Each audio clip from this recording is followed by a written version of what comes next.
Hazel bought each of her 4 G-babies a small trinket. She always called her grandchildren her G-babies. She had 2 more, but those 2 were grown and not on this family trip.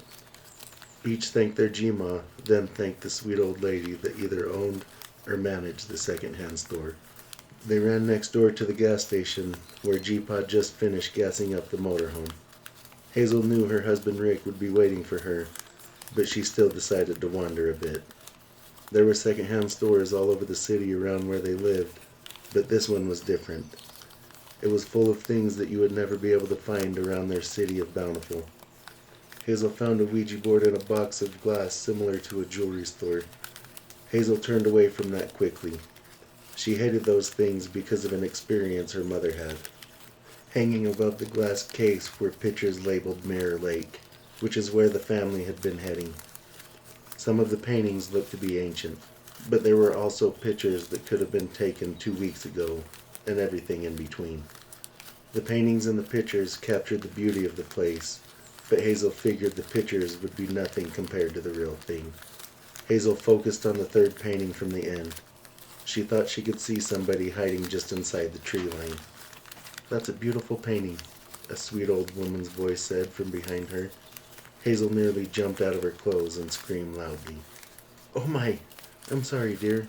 I didn't mean to scare you." Hazel laughed. "You are just fine," she said. "I'm just a jumpy person."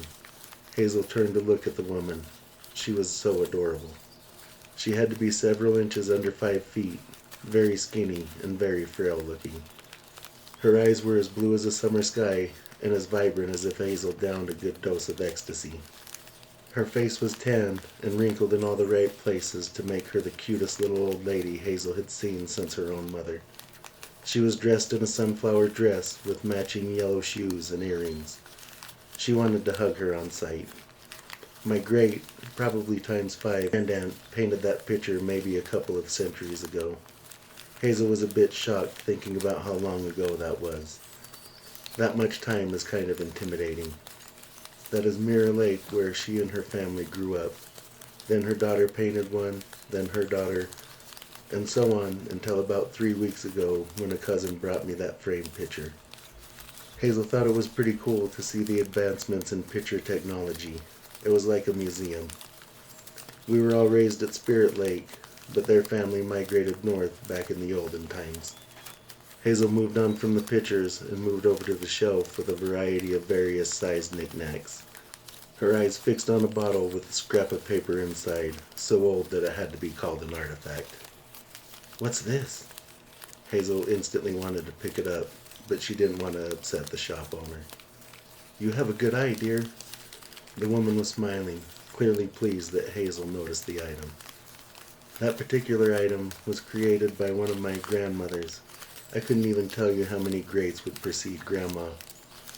Her name was Hazel, and she lived in a small cottage only a couple miles from Spirit Lake, in the town of Elwood. Hazel started when she heard the old woman mention her name. "What the?" Hazel was excited. "My name is Hazel. Maybe I'm related to her too." Both women laughed. "You could be my sister."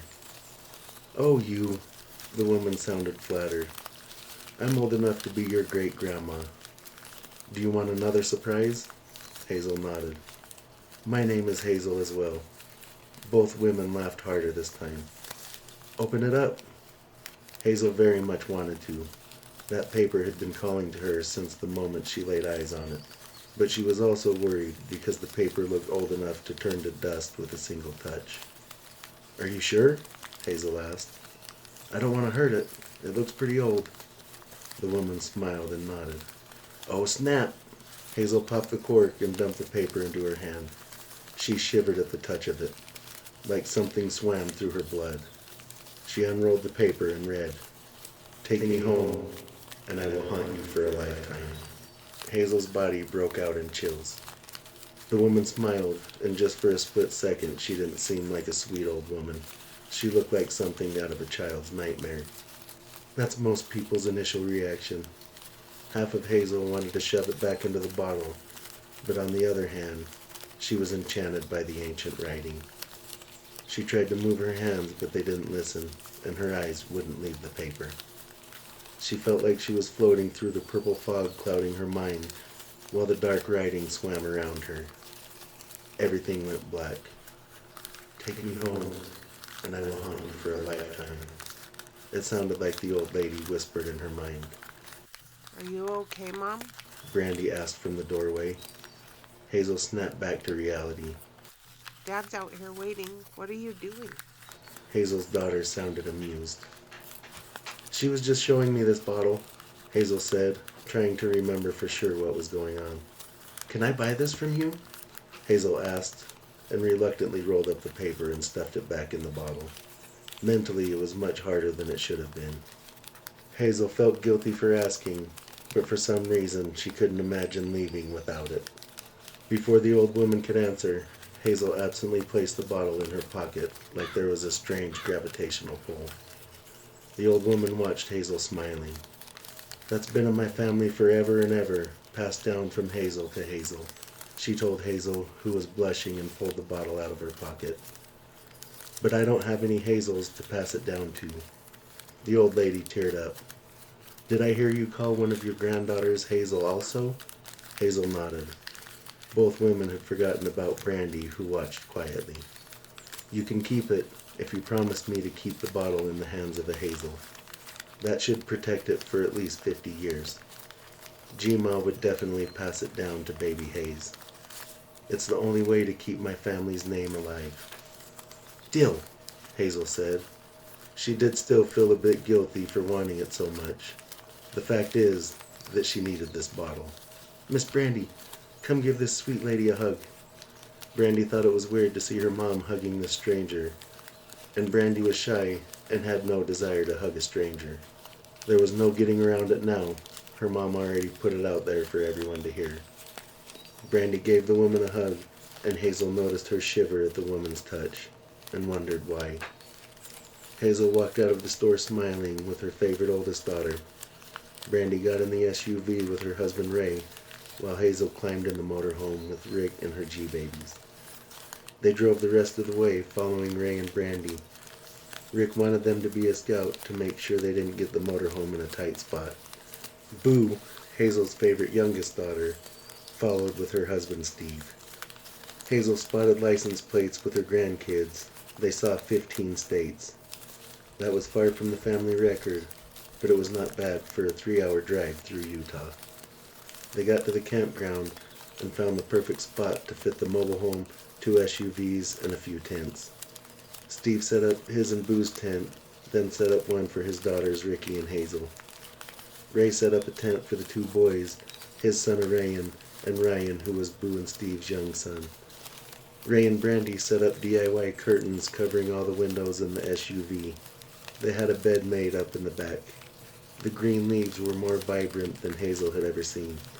The birds sang beautiful songs while the insects buzzed the background music.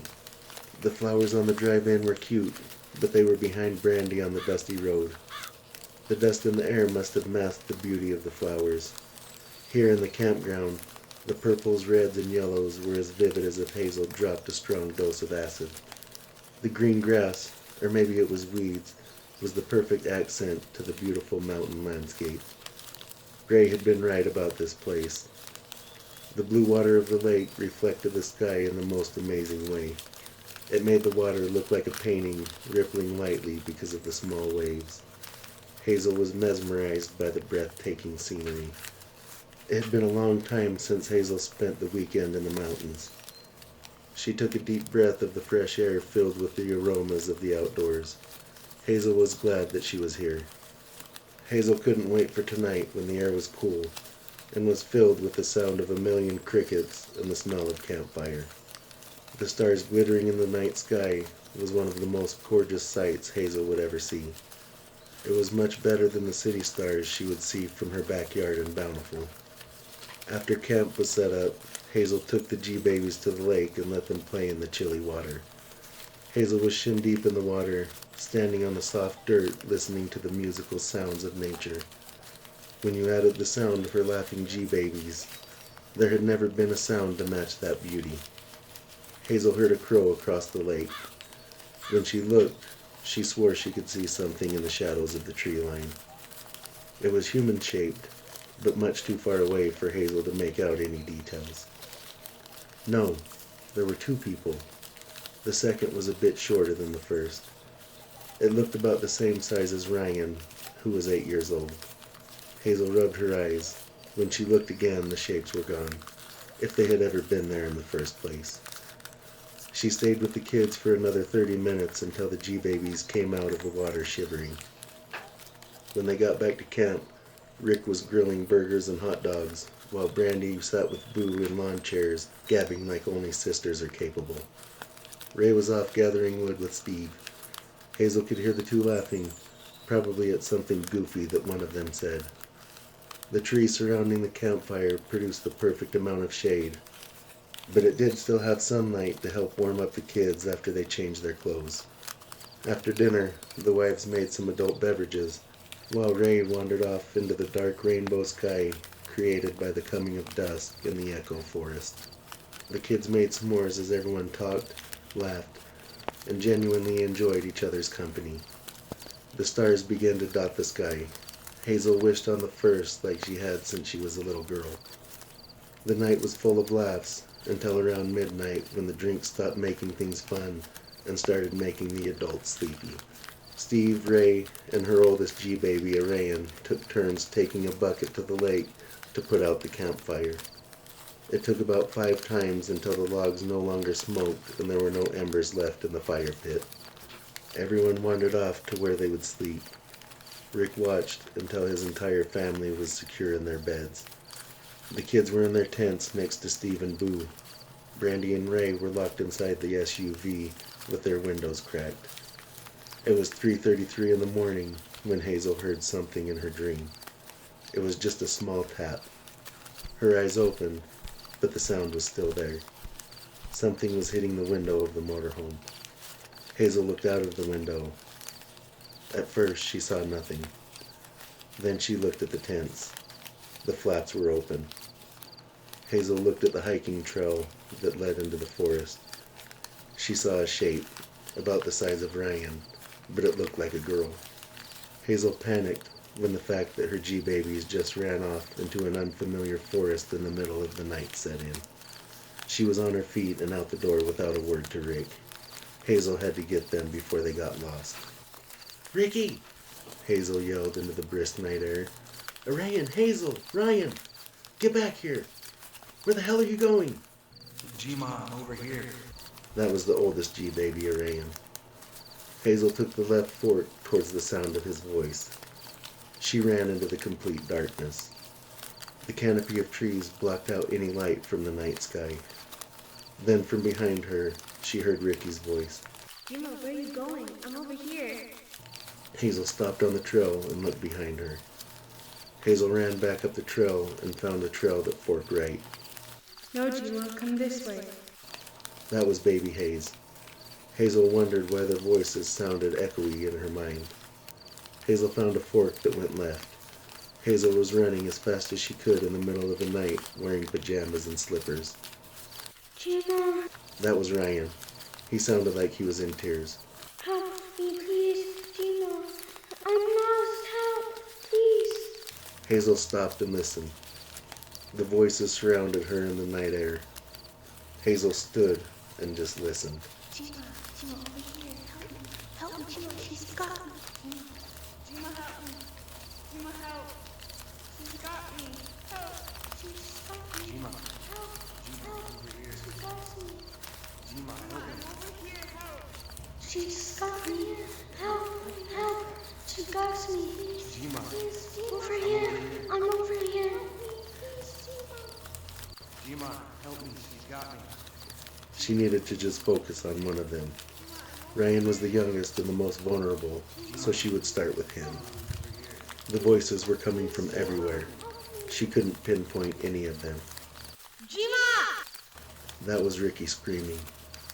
The rest of the G-babies had gone silent. Gima, help me. She's got us. Hazel sprinted down the trail to the right. That's where she thought Ricky's voice had come from. After a full minute of sprinting, Hazel stopped and listened again. The night was silent, except for her breathing. There were no voices, and the night creatures were completely silent. She was standing on a trail that went straight ahead and straight behind. To either side were thick trees and tangles of weeds. Hazel had to go forward or back. This was the first time she stopped to think. She had no idea where she was. She was lost in the night. Hazel looked forward. There was nothing but night. Hazel looked back. There was nothing but darkness. Hazel screamed when she looked back forward to see a small child standing on the trail. Hazel could see her perfectly despite the dark forest, like she was standing in a dim spotlight. She was dressed like she was straight out of a Thanksgiving play from the 80s. She was obviously a pilgrim.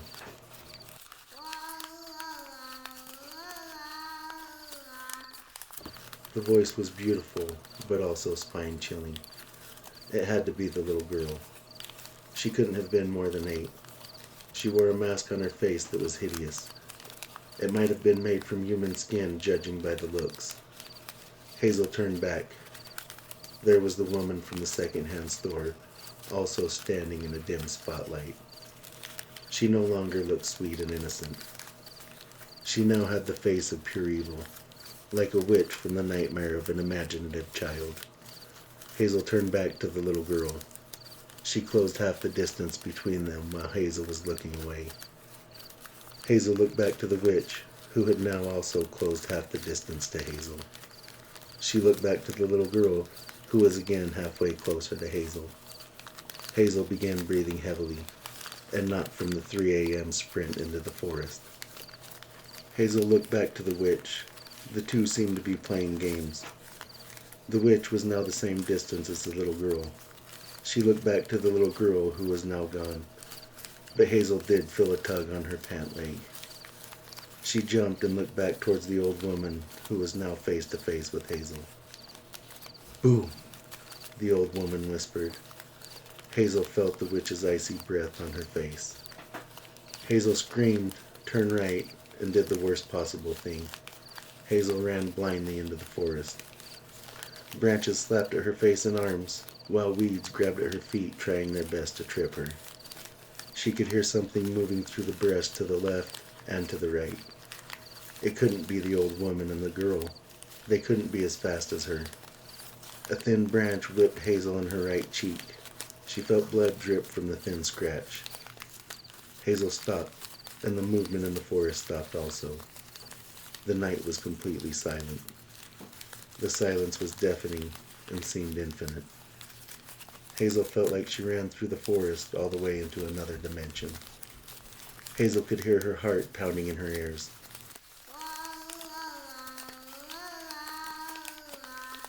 Echoed through the forest. Hazel didn't realize that she just realized why they called this place the Echo Forest. Hazel realized for the first time that she did one smart thing when she left the motorhome. She didn't remember grabbing it, but Hazel had a flashlight in her hand. Hazel turned on the light and shined it around wildly. She couldn't calm down. A branch broke to her left. Hazel shined the light that way, but saw nothing. Someone whispered from behind her, but again, nothing was there when she shined the light in that direction. A wolf howled from somewhere. It could have been a mile or 10 miles. In the complete silence, it was hard to tell. "Rick!" Hazel fearfully yelled into the dark night. He always protected her from anything, and right now she needed him. "Rick, please help me." Her voice echoed away into the night. "Please, Rick, I need you." Hazel was nearly crying. There was a quick burst of breath on the back of her neck that had a pleasantly sweet smell. Hazel got weak legs and fell to the ground. The hideous mask worn by the little girl filled Hazel's vision.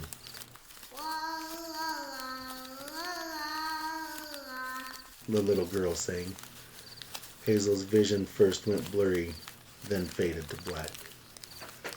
When her eyes opened, Hazel tried to move, but her arms were tied to the arms of a homemade wooden chair. She tried to stand up, but her legs were also tied to the chair. Hazel looked around at her surroundings. She was at the edge of a middle-sized clearing with a fire burning in the center. She saw things hanging from the trees. They were various animals in multiple stages of decay. The ground should have been littered with sticks, but instead it was littered with bones from the size of a large bowl all the way down to the size of a mouse. There was a bright blue flash 10 feet in front of Hazel. She expected a sonic boom, but there was no sound at all. When her vision came back, there was a table directly before her, and on the table was a crystal ball swirling with deep blue smoke. On the opposite side of the crystal ball sat the old woman, with the masked girl standing directly behind the woman. The woman was dressed in a black gown and smiled a wicked grin at Hazel. She was scary, but she was also beautiful at the same time. The woman raised her hands and dropped the bottle from her left sleeve into her right hand. "I've been waiting for you for a long time, Hazel." Hazel didn't know what this woman was talking about. "I've had so many chances at this, but it had to be you. I hope down the road you will understand. I'm looking for something new, and you are perfect." Hazel tried to speak, but her mouth seemed to be frozen shut. "You can't understand, but in another place, you and I are sisters. You, of course, were the favorite." Hazel was completely lost. "My body is old. Your body will do for a while, but the one you call Baby Hayes will work for at least a century." Hazel tried to scream and fight herself free. Her body wouldn't respond. The old woman waved her hand slowly over the ball. The smoke swirled faster. The witch began chanting. The smoke moved even faster. Hazel closed her eyes to blink away the tears. When she opened them again, the smoke was now swirling outside the ball and covered the floor of the clearing. The fire continued flaring behind the smoke. It was getting thick fast and rising quickly. Hazel didn't want to find out what would happen if she inhaled the smoke. It was up to Hazel's knees now, and the woman's skin began to turn the color of wet cement, tinted with the slightest hint of green. The witch began to look younger, and even started taking on Hazel's facial features. The woman's hair was changing from a greasy black to a much more vibrant brown with blonde highlights. The smoke continued to rise, even though the woman had stopped chanting. It was all the way up to Hazel's chest. She squirmed against her restraints, but that only seemed to make them tighter. Hazel pleaded with her eyes, but the witch didn't answer with her eyes or her mouth. The smoke was now to both women and the child's chins. The little girl was clearly smiling with her eyes, and probably her mouth, but it was impossible to tell. Hazel took in a deep breath just before the smoke reached her mouth. Hazel closed her eyes. She didn't know what the smoke would do to them, but she could feel the smoke swirling around her head and blowing her hair. She held her breath for as long as she could, but after a long minute, Hazel inhaled deeply. She instantly could see the smoke swirling around her mind. Hazel fell into a serious coughing fit. Hazel could now feel the eyes watching her from inside the smoke, waiting to pounce. The smoke felt alive. The witch laughed again, but this time it was from inside Hazel's head. Before long, it wasn't just the laugh and the slight sense of the smoke's consciousness. Hazel could now feel someone inside her head. It felt like she had a hitchhiker in her mind. It was a terrible feeling to have two people in the same brain. "Don't fight me, Hazel," the woman said.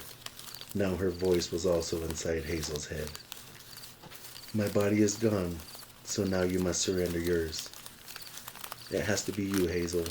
You're the only one that can keep me alive." Hazel could feel herself being pushed out of her own mind. "And you also have Baby Hayes. You must know that I drew you to this place, and to take the bottle. There is no way Hazel would let this woman get anywhere near Baby Hayes. Stay away from her, bitch!" For a short moment, Hazel had time to feel terrible for people with multiple personalities. That had to be so horrible. "I won't let you have her." Hazel didn't know how, but she pushed back against the mind-stealing witch. The witch screamed inside the head both women were now sharing. The witch pushed Hazel, and Hazel pushed back. She was screaming from excruciating effort. The witch was also screaming. Inside her mind felt like a hurricane combined with a tornado that exploded out of a volcano. Hazel's body was shaking. The left half of her hair turned gray as the left half of her body dropped to the temperature of a corpse. Her skin wrinkled and also took on a gray tint. There was one last eruption of chaos in her mind, then everything went black. Mom! Hazel's eyes fluttered at the sound of Brandy's voice. Mom, where are you? Now her eyes fluttered entirely open. She was no longer restrained, and it was no longer night. Mom! That one was Boo. She was much louder than Brandy. Mom, say something, please! Both daughters sounded on the verge of tears. Hazel tried to scream, but her mouth was dry, so it came out in a whisper that sounded like the croak of a weak frog. She sucked on her cheeks and tongue to try to muster any moisture in her mouth. She tried to yell again. Brandy! Boo! It wasn't a scream, but it was loud enough to be heard by both daughters. Keep talking, Mom. Brandy said. Keep talking so we can find you. Hazel did, and after only a few minutes, both daughters entered the clearing. Oh my God, Mom. Brandy was clearly shocked at Hazel's appearance. What the hell happened? Brandy asked, and the witch laughed from inside Hazel's head. Thanks for coming on a ride with Lost Souls. Please come back next week for another drive and another story. And remember, all lost souls are welcome here.